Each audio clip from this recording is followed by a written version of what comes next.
This vlog is picking up right where the last one left off. Currently trying not to wake anyone up, so that's why I'm whispering. But it is Monday at like 12:40 a.m. and it is the start of the reading rush. I am gonna go to bed soon, but I just stayed up finishing Red, White, and Royal Blue so that I wouldn't have any like physical books that I'd have to like abandon for the week of the reading rush. So I'm all set and ready to start something new. I will link my reading rush TBR video in the cards and in the description box. It's gonna be a crazy week, but I'm really excited.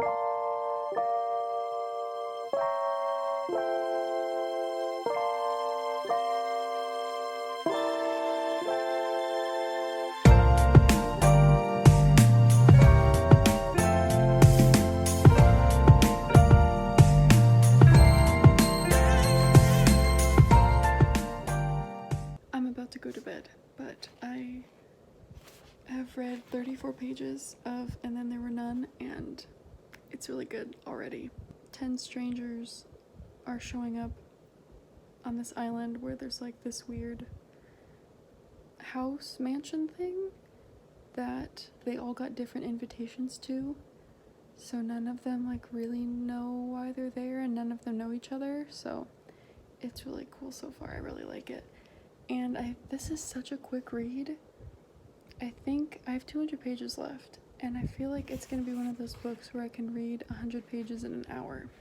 So I think I can definitely finish this one today. And then I managed to snag Sinner by Maggie Stiefvater from the Libby app as an audiobook. So I'm going to listen to that this week. Yeah, so that's the plan. I need to go to bed, so that's what I'm going to do.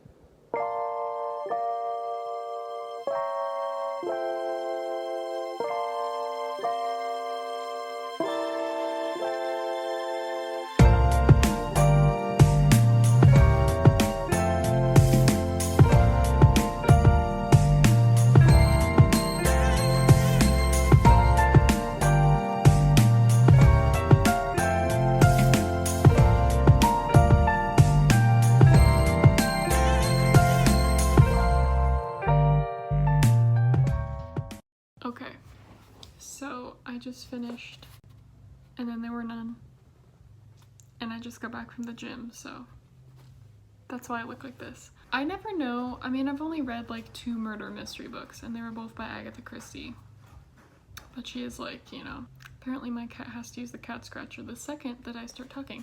Anyway, she's like the queen of murder mystery. I guess people who read a lot of these maybe are able to guess who the murderer is. I never can, which honestly I think is more fun that way. Yeah, I did not see this one coming at all. It was really cool because there wasn't like Murder on the Orient Express is part of that larger series where you have the same investigator, and this isn't part of any series, so there isn't like one person who's like called in to investigate a murder. It's like all these people died and there was no one else on the island. So,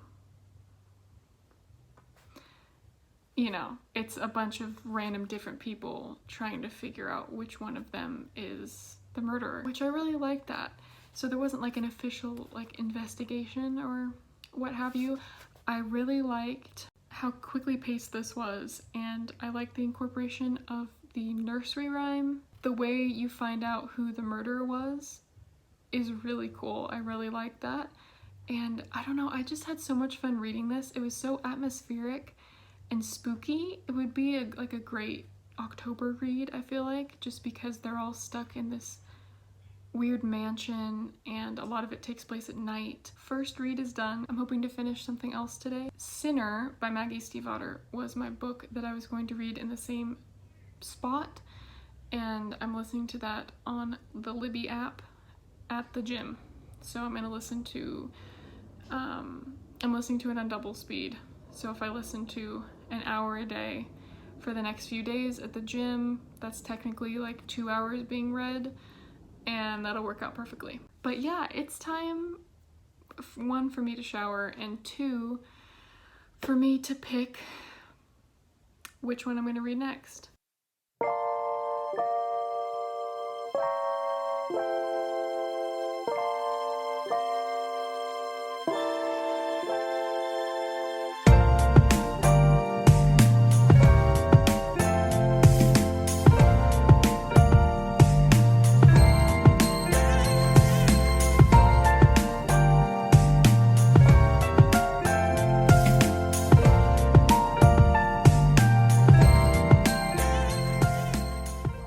Hello, today is Wednesday, and last night I started A Very Large Expansive Sea by Tahira Mafi. This is for the challenge of reading a book with 5 or more words in the title, and I read 200 pages last night, which I'm very happy about. I was not expecting to read that much, but it's really good. I really prefer her writing in this more than Shatter Me. We all know that Shatter Me is character driven and has almost no real plot to some of the books, and that's not a bad thing. Like, no tea, no shade. Like, I love that series, but her writing is very like poetic and like fluffy, and I feel like it leans itself really nicely to a contemporary instead of like a, I don't know what you would call Shatter Me, but you know what I mean. Like, there's no fantastical elements in this. I feel like she needs to write more like this because it has been such an enjoyable read so far. I have 100 pages left. I don't want it to end. It's really, really good.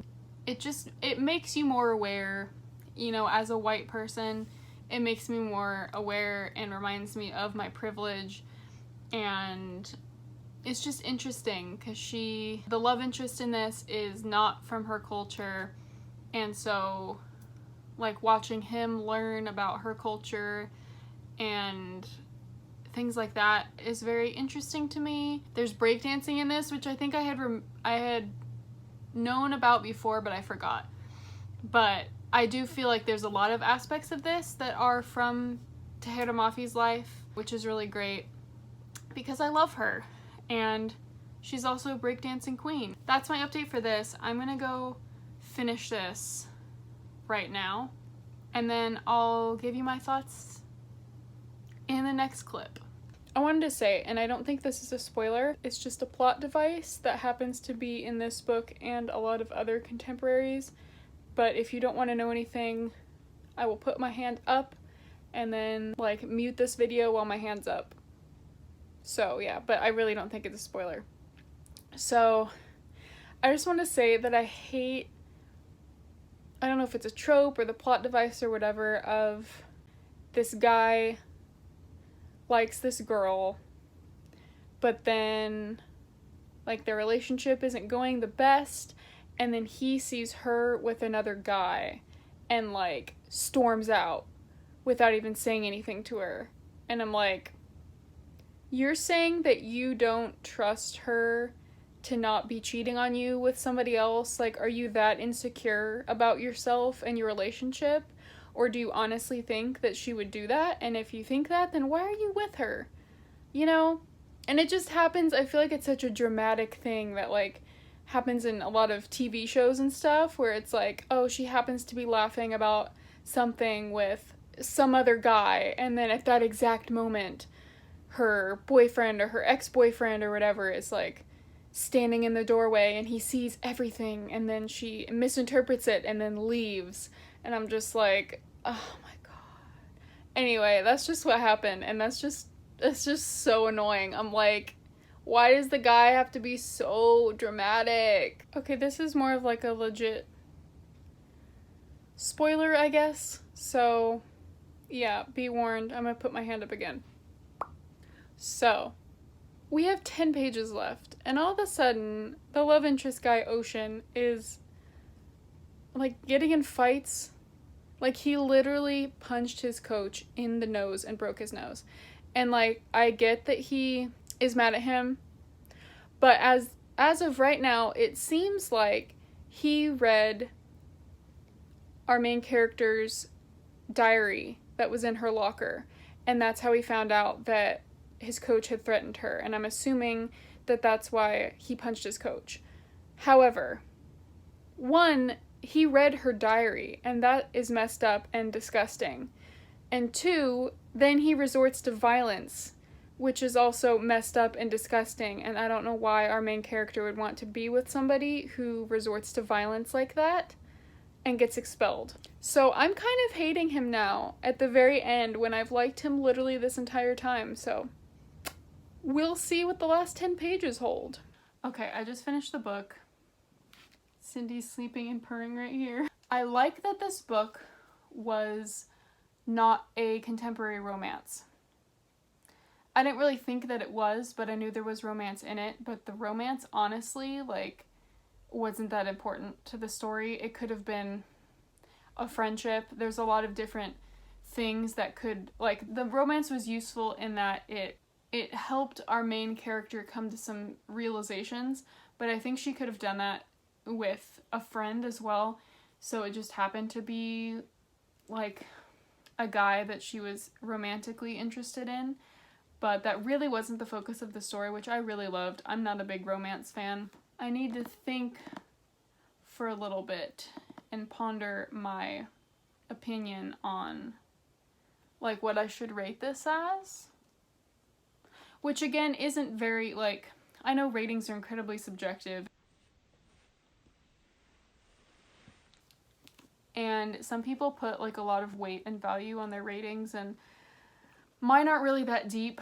It's more, honestly, like, just for me, so I can keep track of, like, if I ever want to reread this, it's like, well, how much did I like it? So it's between a 4 and a 5 for sure. It was really good. Okay, so I need to start a new book. Today is day 3, and I've read 2 books. But I am about a third of the way through Sinner by Maggie Stiefvater. I am listening to that.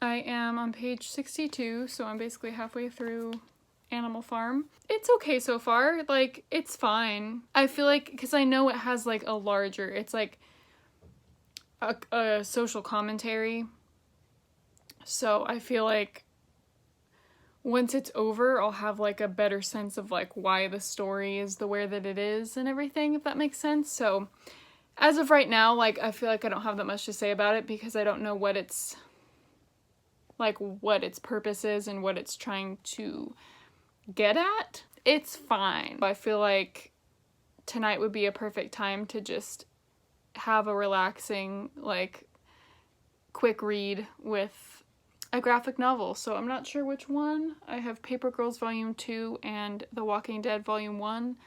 I'll see what I'm in the mood for. That's the story. I'm gonna go make some dinner. Alright, so I just finished The Walking Dead Volume 1. I really liked it. It took me about 45 minutes to read, I think. It was pretty similar, I think, to the start of the show, but the annoying characters in the show aren't as annoying in the graphic novel, which is really nice. And I don't know, it was really good. I'm definitely interested in continuing on. I've never read a graphic novel that has, like, suspense, really, just because they're read so quickly, but the way that the panels were structured and how there were some that didn't have any words at all, it really, like, gave you a sense of, like, suspense or danger, things like that, which was really nice. I think my library has, like, almost all of the volumes, so that's really cool, and I'm really glad I put this on my TBR. I think Friday, it's Wednesday night right now, I think Friday is when I'm going to watch the first episode of this. I also wanted to say there's a preface at the beginning of this by the author as well, but that's another thing I like about the TV show and about this, is that it's not about zombies, and it's not about, like, scaring people or being, like, a horror thing. And if that happens, then great. But this whole, like, the whole preface was saying that it's about more than that. It's about how people survive and how they function when certain things that we're used to in our society are taken away from us. And how do you define humanity when you have to kill people? And I'm assuming in the later volumes of this, because also in the later seasons of the show, it gets into that issue of, like, how do you define zombie? You know, and are those people still people? Do they have any rights? Should they have any rights? All that kind of stuff. So it's a lot more than just like, I'm gonna go kill some zombies. And it was just cool to, like, read what the writer, like, set out to do with this. So anyway, just thought I'd share that. It's your girl, voiceover Emma, back at it again. But this is just a quick little tour of my plant babies. Yeah, okay, bye.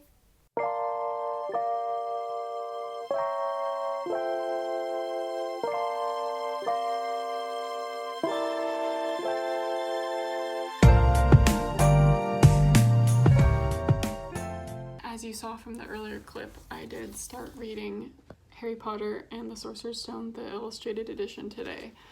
I was gonna finish Animal Farm, but I woke up this morning and my husband was reading Harry Potter and the Sorcerer's Stone for the first time, which is very exciting, and it made me want to start reading this. I was gonna start tomorrow anyway, but started a day early. I am on page 99. Harry, like, is just now getting sorted into Gryffindor. Spoilers. But yeah, I'm really glad I'm finally reading this. I never got around to reading the illustrated edition, even though I've had it for like 2 years. And let me just tell you, the pictures are amazing. I'm enjoying that.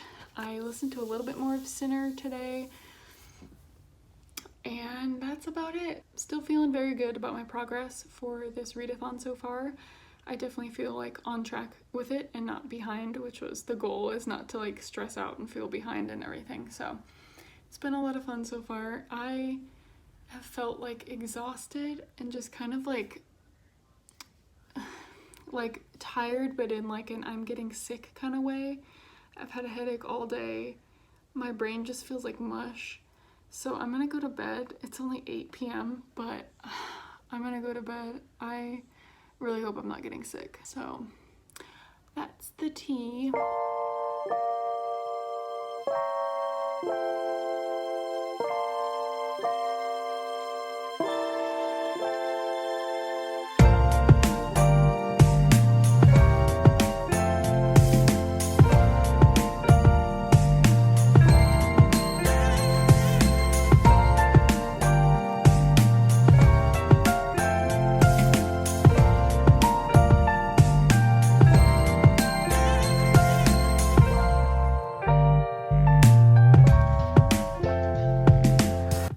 This is my favorite line. The lake froze solid, and the Weasley twins were punished for bewitching several snowballs so that they followed Quirrell around, bouncing off the back of his turban. That means they were hitting Voldemort in the face with snowballs, y'all. Love it.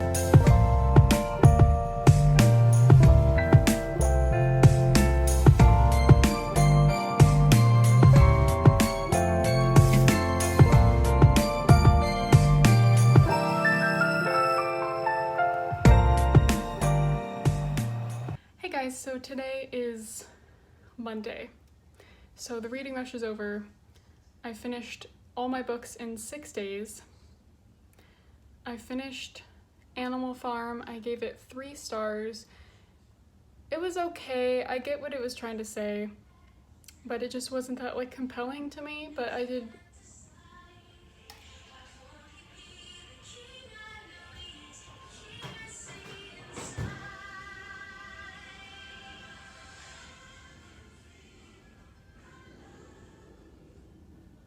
But I did appreciate it for what it was.